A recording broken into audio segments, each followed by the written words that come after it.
les chrétiens ne comprennent pas, ne veulent pas comprendre, c'est que dans l'Ancien Testament, il n'y a pas du tout d'unité.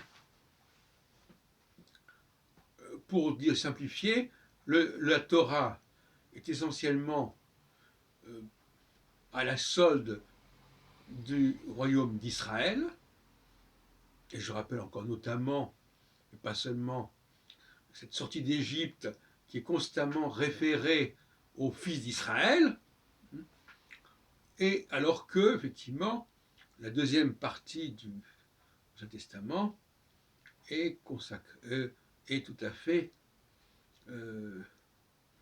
marquée par plutôt les intérêts du royaume du Sud.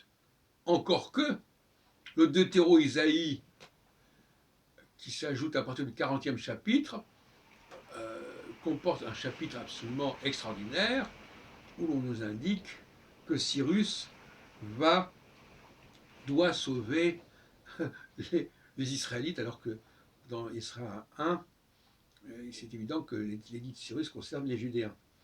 Bon. Donc, pour des raisons qui m'échappent, une très grande partie de l'Ancien Testament est soumise à l'idéologie israélite.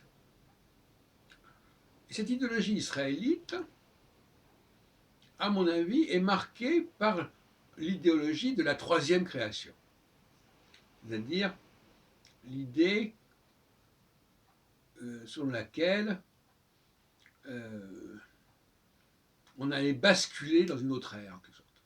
Une autre ère qui ne serait plus dominée par ce Dieu vengeur qui finalement persécute quelque part les gens du royaume d'Israël, mais qui serait l'ère de l'homme.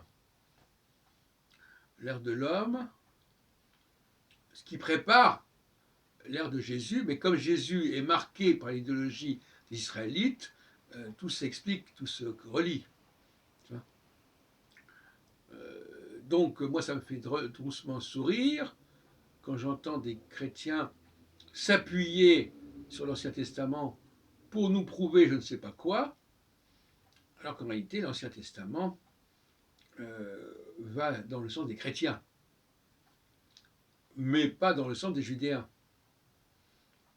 Et je rappelle que pour Jésus, je suis venu pour sauver les brebis perdues d'Israël. Et le mot d'Israël ici ne renvoie pas aux Juifs, il renvoie au royaume d'Israël. Et c'est une évidence.